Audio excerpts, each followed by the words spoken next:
저희가 마태복음 읽으면서 모르겠습니다. 저도 이번에 마태복음을 쭉 다시 읽으면서 유독 제 눈에 들어오는 게 천국 말씀이었어요.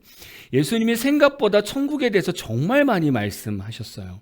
그래서 어떻게 하다 보니까 거의 한 3주 정도는 천국에 대한 말씀들을 좀 많이 하게 되는 것 같아요. 예수님은 저희에게 계속 천국 메시지를 던지고 있습니다. 오늘도 천국에 대한 메시지예요. 천국은 어떻게 준비한 사람이 들어가는가에 대한 말씀이죠. 근데 오늘 말씀 전에 바로 내용들을 보니까 마지막 때 다시 오실 예수님이 오실 때 어떤 상황들이 벌어지는가에 대해서 말씀하고 계세요. 그러고 나서 오늘 본문 말씀이 나오게 됩니다. 우리가 천국 가는 일, 우리가 천국을 경험하는 것은 두 가지 방법밖에 없습니다. 첫 번째는 예수님 오시기 전에 내가 죽었든지 아니면 내가 사는 동안 예수님이 오셨든지 이 둘 중에 하나를 우리가 경험하게 되면 천국을 볼 수 있습니다. 오늘 본문 내용을 보니까 마지막 때에 예수님이 오셨을 때에 어떤 사람이 천국에 들어갈 수 있는가, 어떤 교회 공동체가 천국에 들어갈 수 있는가, 그 모습을 보여주고 있어요. 오늘 말씀에는 열처녀 비유가 나옵니다. 여기서는 그 신부 옆에서 들러리 하고 있는 열처녀에 대해서 말씀하고 있는 거예요. 저는 오늘 말씀을 보면서 사실 되게 중요한 말씀이라고 생각했어요. 왜냐하면 우리는 계속 천국을 준비하고 있는 사람이기 때문에 과연 어떤 사람이 천국 갈 수 있을까? 예수님은 계속 그 천국 가는 사람에 대해서 계속 말씀하고 있거든요. 오늘 말씀이 되게 중요한 기준인 것 같아요. 오늘 말씀 한번 정리하면 이렇습니다. 신부 옆에 들러리 하는 처녀들이 있습니다. 이 처녀들은 등불을 가지고 있습니다. 왜냐하면 신랑이 올 때 등불을 가지고 가서 맞이해야 됩니다. 근데 다섯 처녀는 이렇게 기름을 잘 준비해서 그릇에 잘 담아서 있고 또 다섯 처녀는 그런 여유가 없이 그냥 등불만 가지고 있었던 거죠. 근데 갑자기 신랑이 찾아온 거예요. 그래서 보니까 기름을 준비하지 못한 다섯 처녀는 등불이 꺼져 있는 거예요. 다섯 처녀는 기름이 있으니까 계속 태울 수 있었던 거고. 그래서 기름이 있는 자들은 얼른 신랑을 따라서 잔치집에 들어가게 된 거고, 다섯 처녀들은 기름이 없던 다섯 처녀들은 기름을 사가지고 와서 잔치집 앞에서 문을 두드리지만 그 문이 열렸습니까? 열리지 않았죠.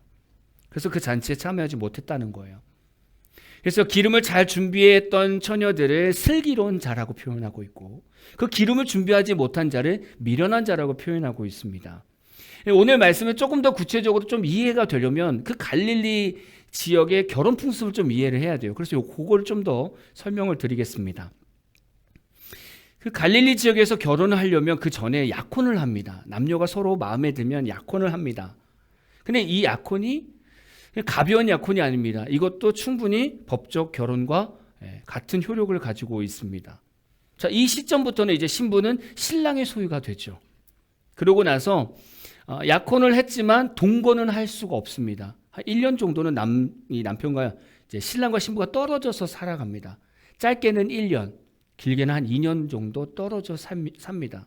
이때 신부 같은 경우에는 정조를 잘 지키고 있는가를 점검하는 시간이기도 하지만 이 시간에 신랑은 신부와 함께 살 집을 확장합니다. 늘립니다.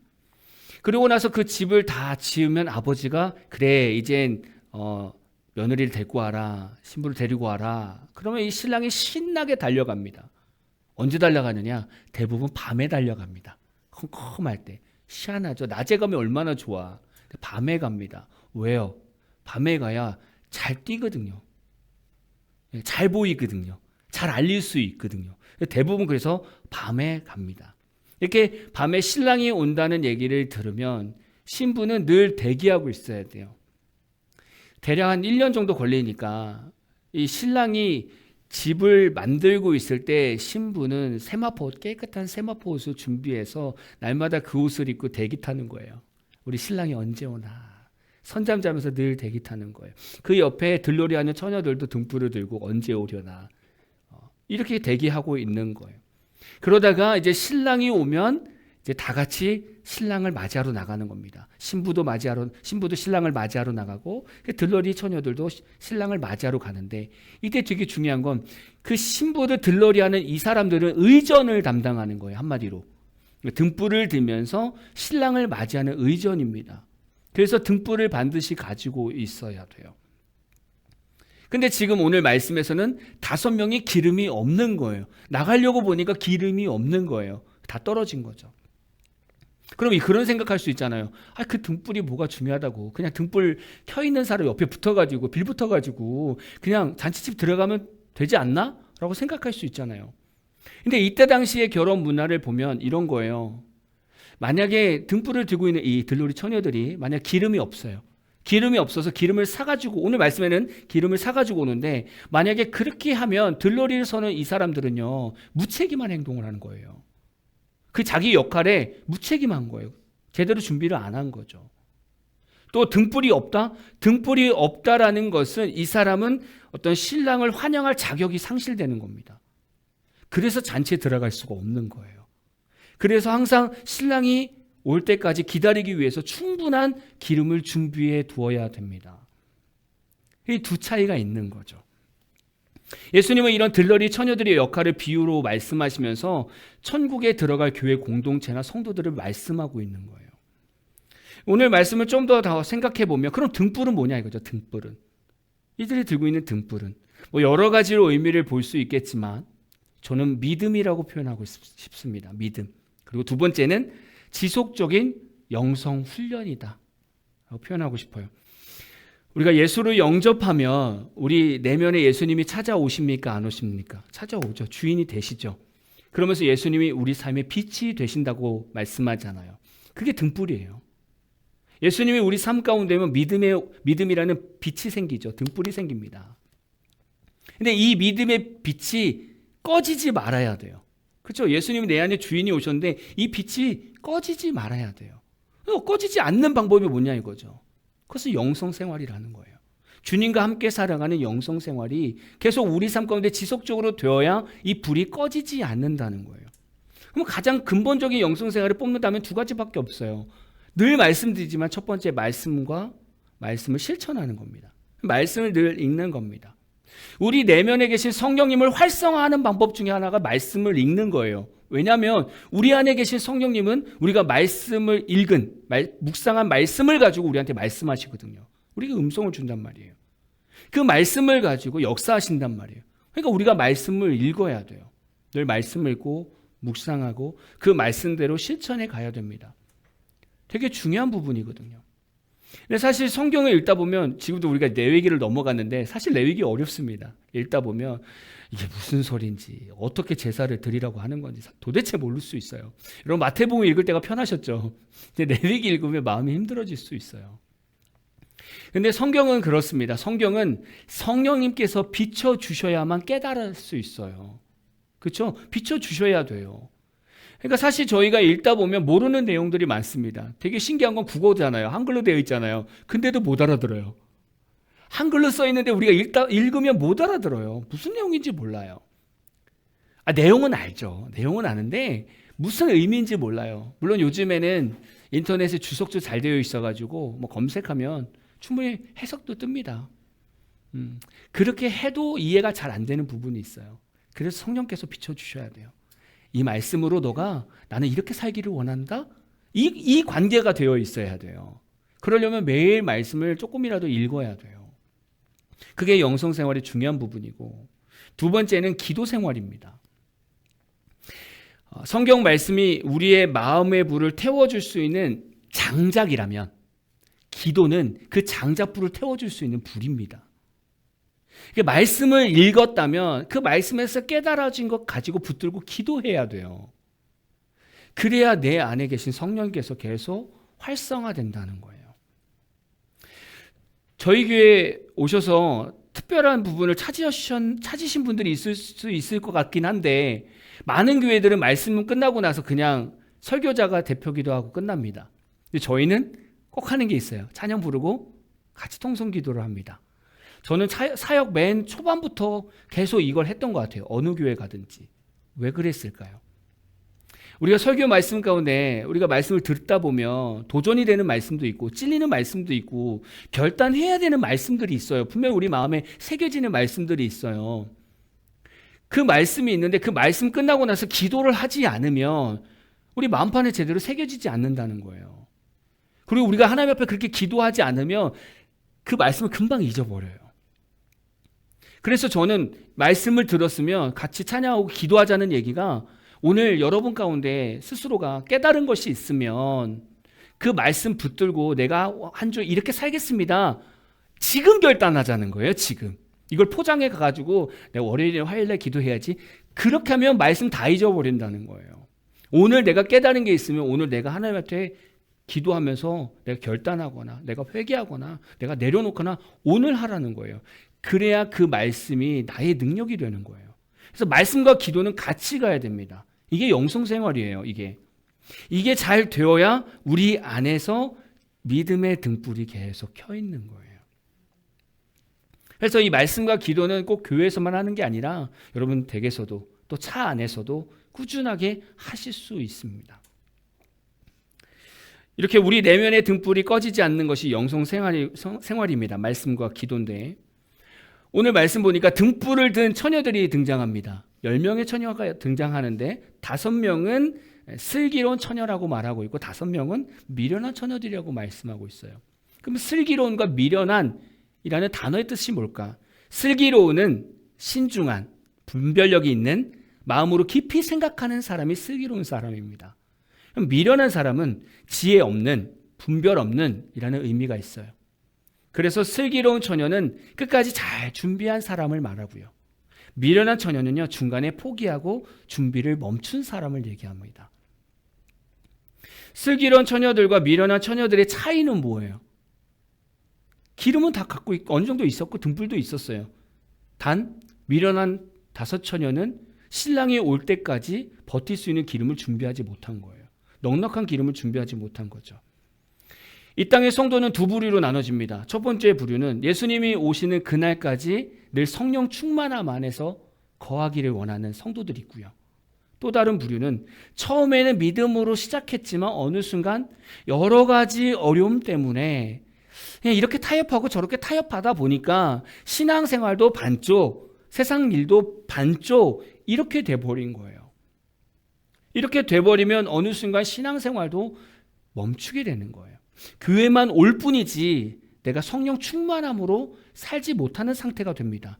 이 상태가 미련한 처녀의 상태가 될 수 있다는 거예요. 우리는 얼마든지 그런 상태로 살 수 있죠. 성도에게 있어서 되게 중요한 성품이 있습니다. 9가지 열매입니다. 사랑, 희락, 화평, 자비, 양선, 인내, 충성, 온유, 절제. 이 9가지 열매가 우리 안에서 계속 맺혀야 돼요. 계속. 근데 오늘 말씀에서 슬기로운 5처녀와 같은 그런 성도가 되어야 된다면 물론 모든 9개의 성품이 다 있어야겠지만 저는 오늘 인내에 대해서 좀 포인트를 잡으려고 합니다. 인내에 대한 말씀은 성경에 여러 구절이 있어요. 야고보서 1장 3절 4절 볼까요? 같이 읽어볼까요? 시작. 이는 너희 믿음의 시련이 인내를 만들어내는 줄 너희가 알미라. 인내를 온전히 이루라. 이는 너희로 온전하고 구비하여 조금도 부족함이 없게 하려 함이라. 히브리서 10장 36절 같이 읽습니다. 너희에게 인내가 필요함은 너희가 하나님의 뜻을 행한 후에 약속하신 것을 받기 위함이라. 인내가 되게 중요한 거예요. 보니까 우리 신앙생활 가운데 인내는 어떤 영향을 준다는 거예요? 온전하고 구비하여서 조금도 부족함이 없게 하는 것이 인내라는 거예요. 그러니까 인내하고 있어야 성령의 9가지 열매도 맺히는 거고 성숙도 되어지는 거예요. 참아내는 거예요. 인내가 있어야 하나님의 뜻을 행한 후에 약속하신 천국을 받는 거예요. 인내가 없으면 어느 순간 포기한다는 거예요. 저는 이런 성도가 제일 아까울 것 같아요. 열심히 신앙생활 하다가 병상에 누워가지고 한 10년 있었던 거예요. 그 10년 있으면서도 계속 하나님을 바라면서 늘 은혜 가운데 머물러야 되는데 그게 아니라 10년 동안 누워있다 보니까 얼마나 몸이 힘들겠습니까? 그러다 보니까 내가 젊었을 때 참 예수님을 잘 믿었는데 그렇게 열심히 믿은 내 삶의 결과가 결국 하나님이 나한테 10년 동안 병상에 눕는 이게 내 인생의 결과일까?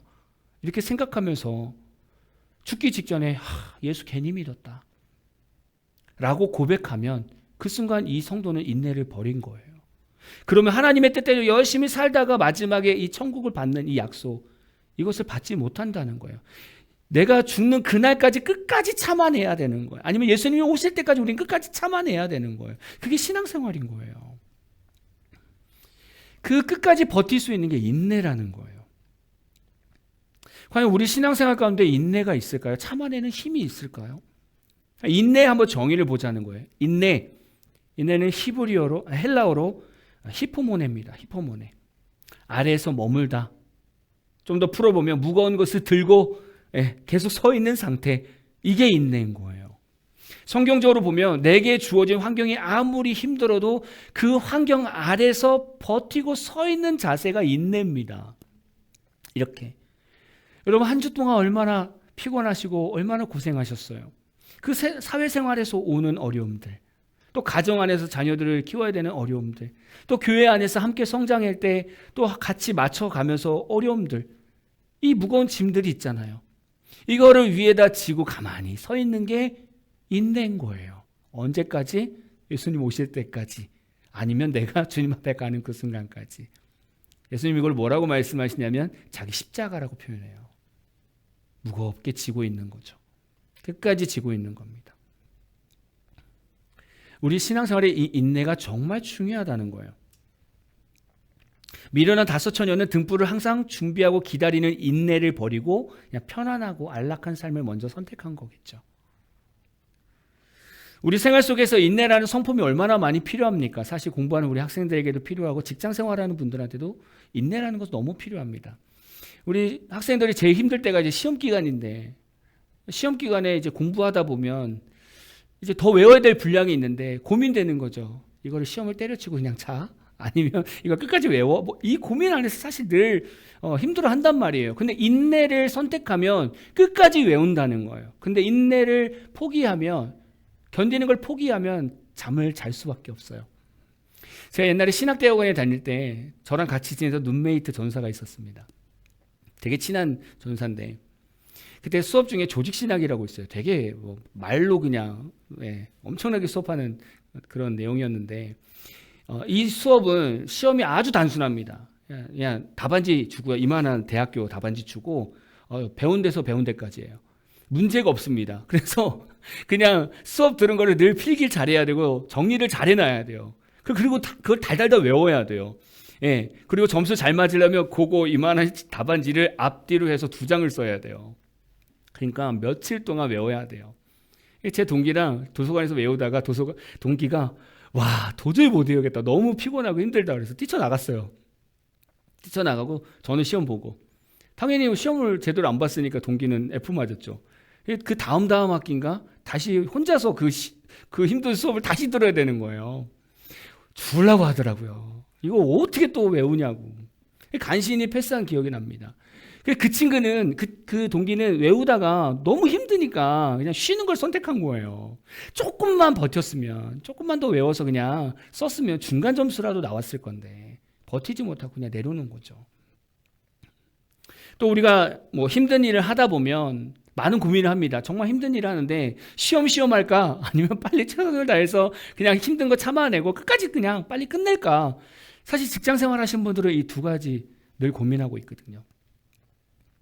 저도 이제 막노동 했었던 적이 있었는데 제가 이제 막노동 용역회사 가서 어떤 한 분하고 그 용역을 나갔었어요. 나갔는데 다 지어진 공장을 뒷정리하는 겁니다. 벽에 시멘트 튄 것도 긁어내고 청소하고 이런데 이제 배정을 딱 받았어. 아저씨가 소장님 떠나고 나서 딱 아저씨가 저한테 이제 쉬어 좀 쉬어도 돼 그러시는 거예요. 일도 안 했는데 쉬어요. 좀 쉬었어요. 근데 너무 불편한 거예요. 그래서 저를 막 청소를 했어요. 그랬더니 사장님이 조금 불편하셨나 봐요. 같이 또 하고 있는 거예요. 그래서 좀 이따가 또 쉬자는 거예요. 쉬어 또 이러는 거예요. 그래서 얼마 안 했는데 이런 생각이 드는 거예요. 그래서 그냥 사장님 쉬시라고 했더니 사장님이 아니야. 그렇게 열심히 하면 이거 내일 못 와. 오늘 다 끝낸단 말이야. 내일까지 와야지. 이렇게 얘기하는 거예요. 그때 저는 느꼈어요. 이렇게 살아가니까 이분은 계속 이렇게 전전긍긍하면서 사는구나. 내가 힘들게 뭔가 최선을 다하고 견뎌내야 될 시간이 있는데 그게 싫은 거예요. 그냥 쉽게만 살고 싶은 거예요. 그런 사람들은 결코 세워질 수가 없죠. 우리 인생의 인내는요, 이만큼 중요합니다. 인내는요, 우리 신앙생활의 이 근본을 되게 단단하게 해줘요. 그래서 인내는 우리가 말씀 생활할 때 인내가 있으면 그 말씀이 우리 삶의 뼈대를 만들어줘요. 또 인내는요, 우리가 기도 생활할 때 그 가운데 인내가 있으면 또 이 기도 생활을 또 단단하게 해준단 말이에요. 그만큼 인내는 정말 중요합니다. 근데 이 인내를 무너뜨리는 게 있어요. 이 인내를 자꾸 무너지게 하는 게 있단 말이죠. 과거에 제가 이제 군대 생활할 때 군대 훈련소에 들어갔는데, 저희는 이제 좀 특수부대 부사관 훈련소라서 다른 신병 훈련보다는 조금 힘들었습니다. 매일 모두 훈련이 끝나면 맨날 6km를 뛰던지 10km를 뛰어요. 맨날 구보를 합니다. 어떨 때는 무장구보도 막 뛰고요. 그때 동기들이 한 300명 들어왔어요. 근데 두 번의 훈련 과정이 지나면서 172명만 임관을 했어요. 많이 퇴교를 했는데, 그때 이제 저희가 매일 이렇게 구보 훈련을 하는데 저희 그룹에서 항상 뒤처지는 동기가 있었습니다. 그 동기는요, 힘든 코스를 다 지나고 나서 도착해야 되는 운동장에서 한 1km 정도 떨어진 곳에서 항상 포기하는 거예요. 항상 뒤처지는 거예요. 거기서 항상 축 처지고 이렇게 하고 있는 거예요. 그 동기가 왜 뒤로 처지는가 가만히 생각해 보니까 본인 스스로가 본인을 그렇게 만들고 있더라고요. 여러분, 러닝을 좋아하시는 분들은 아실 거예요. 이제 이렇게 조깅을 하잖아요. 조깅을 하면 처음에 숨이 찹니다. 이렇게 깔딱깔딱 숨이 차면 이때 깊게 호흡을 하면서 숨을 고르는 거예요. 그러면 어느 순간 호흡이 가라앉습니다. 그러고 나면 정말 많이 뛸 수 있어요. 네, 쭉 뛸 수 있어요. 근데 이제 두 번째 호흡이 찹니다. 여기가 탁 차면 그때는 이제 막 목도 찢어질 정도로 아프고요. 예, 막 가슴도 아파요. 호흡이 잘 안 되니까. 예, 이 동기는 항상 그 두 번째 호흡이 찰 때 항상 포기하는 거예요. 아니, 이 동기만 힘든 건 아니에요. 우리 모두가 다 헐떡대면서 정말 힘든 거예요. 진짜 모두가 다 뛰면서 다 힘들어해요. 근데 이 동기를 볼 때 이 동기가 포기하는 이유가 있었어요. 보니까 항상 그 지점에 이 두 번째 호흡이 차면 항상 말로 뱉는 게 있어요. 난 더 이상 못 뛸 것 같아. 이 말을 항상 뱉어요. 나 더 이상 못 뛸 것 같아. 그리고 뒤로 축 처져 버려요. 처음에 훈련병일 때는 체력이 없으니까 그래, 그럴 수 있지라고 생각할 수 있는데, 이제는 몇 주 동안 훈련하면서 충분히 체력이 올라왔음에도 불구하고 그 구간에 가고 그 상황이 오면 난 못할 것 같아 하고 뒤로 훅 빠져버리는 거예요. 그래서 계속 처지는 거예요. 그겁니다. 제 동기가 계속 처지는 이유가 뭐예요? 체력이 없어서 처지는 겁니까? 그렇지 않아요. 계속 뛰고 있는데 힘든 상황이 왔을 때 힘듦의 감정과 포기하는 감정을 절제하는 게 아니라 받아들인 거예요. 그러니까 단단하게 붙들고 있었던 인내가 갑자기 힘이 빠져버리는 거예요. 그래서 포기하게 되는 거죠. 우리가 인내하려면 우리 마음에서 올라오는 감정을 잘 선택해야 됩니다. 여러분, 지금까지 신앙생활하면서 두 가지 생각이 안 들었습니까? 첫 번째는 내가 이렇게까지 신앙생활을 해야 되나? 내가 이렇게 힘들게 신앙생활 해야 되나?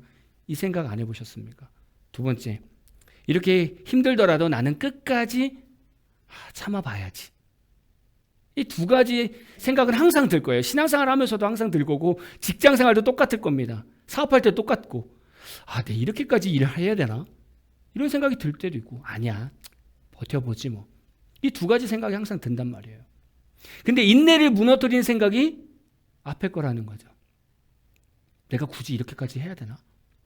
이 생각을 먹는 순간 그때부터 인내가 무너진다고 보시면 돼요. 그 다음부터 자신이 없어지는 거예요. 이거는 학생이나 어른이나 똑같습니다. 공부할 때나 직장 생활할 때나 뭘 할 때나 똑같아요. 목회자도 마찬가지예요. 뭔가를 계속 꾸준하게 하는 데 있어서 이런 고민은 항상 있습니다. 내가 이걸 계속 해야 되나? 저는 항상 하고 있습니다. 매일 아침 새벽에 올리는 말씀 묵상 올릴 때 내가 그 전날 하면서도 이거 꼭 해야 되나? 이런 생각을 꼭 해요. 근데 제가 정말 이 말씀 준비하면서 그걸 싹 닫았어요. 내가 계속 이런 생각을 했다가는 어느 순간 내 임의대로 내려놓겠다. 그래서 하지 말아야겠다. 그래서 이번 주는 이 설교를 묵상하면서 다시는 그 생각 안 했어요. 감사합니다. 그냥 제가 할 수 있는 것이 감사합니다로 바뀌었어요. 왜냐하면 그런 생각들이 결국에는 제가 목회를 해가는 데 있어서 내가 참는 부분이 있잖아요. 그 부분을 약하게 만들겠더라고요. 자꾸 이런 생각을 하다 보니까. 여러분들은 어떠십니까? 여러분 지금까지 신앙생활하고 지금까지 뭐 사업을 하고 지금까지 일을 하면서 여러분 생각 가운데 이걸 꼭 해야 되나? 너무 힘들다. 그만하고 싶다. 이런 생각들 들지 않습니까? 근데 이거를 받아주는 거 여러분이에요. 안 받아주면 인내가 여러분 안에서 이렇게 성장하는 거고, 받아주면 인내는 약해지는 거예요. 이게 사회생활이든 신앙생활이든 다 똑같습니다. 계속 인내하면서 버텨가야 되는 게 우리의 과제입니다. 성도들의 신앙이 이렇게 열정적이었다가 어느 순간 냉랭해져요. 그게 이겁니다. 처음에는 막 은혜 받고 얼마나 교회에서 열심히 하는지 몰라요. 근데 그 신앙생활이 10년이 되고 20년이 되고 40년이 되고 그러면서 어느 순간 보면 그 뜨거웠던 우리의 모습들이 사라지더라는 거예요. 여러분 주변에 한번 신앙생활 오래 하신 분들의 모습을 보라는 거예요. 그리고 그게 사실 제 도전 과제입니다. 저는 그 시간대까지 안 가봤잖아요. 제가 뭐 70대, 80대까지 안 가봤잖아요. 근데 제 과제는 뭐냐면 내가 그때까지 정말 열정적으로 하나님 앞에서 늘 인내하면서 열심히 예수 믿고 있을까가 제 과제예요.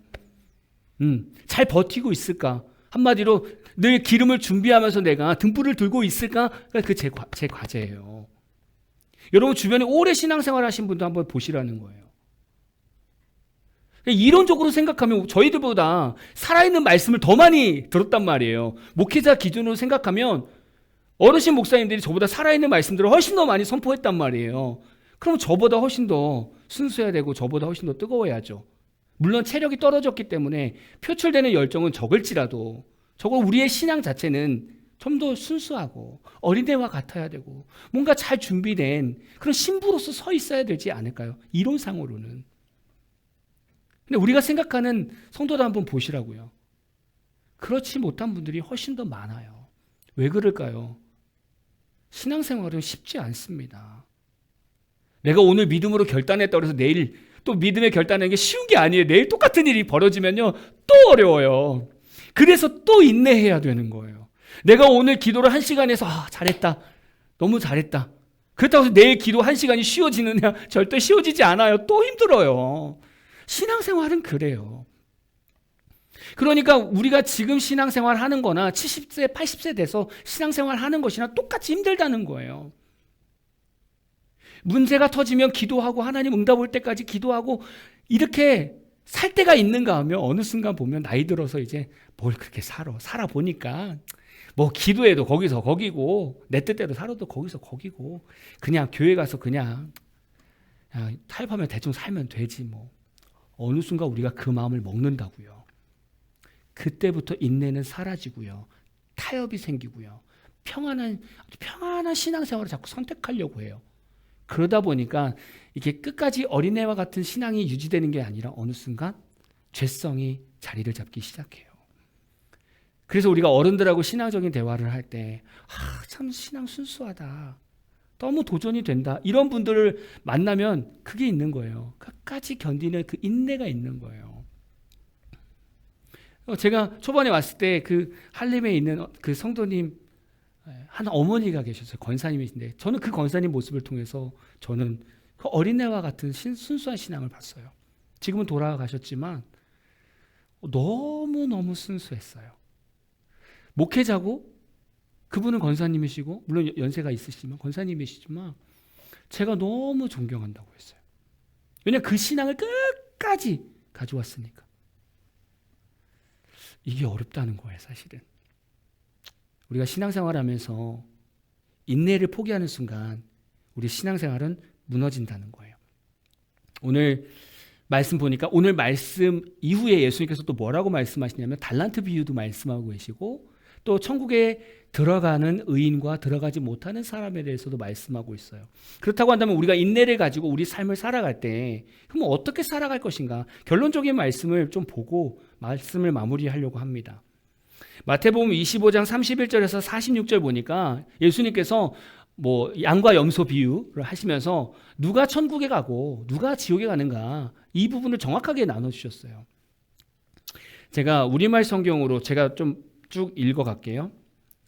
인자가 그의 영광 가운데 모든 천사들과 함께 올 때에 그의 영광의 보좌 위에 앉을 것이다. 모든 민족들이 그 앞에 모이게 되고 목자가 염소 중에서 양을 가려내듯이 인자는 그들을 둘로 갈라 양들은 자기 오른쪽에 염소들은 그 왼쪽에 둘 것이다.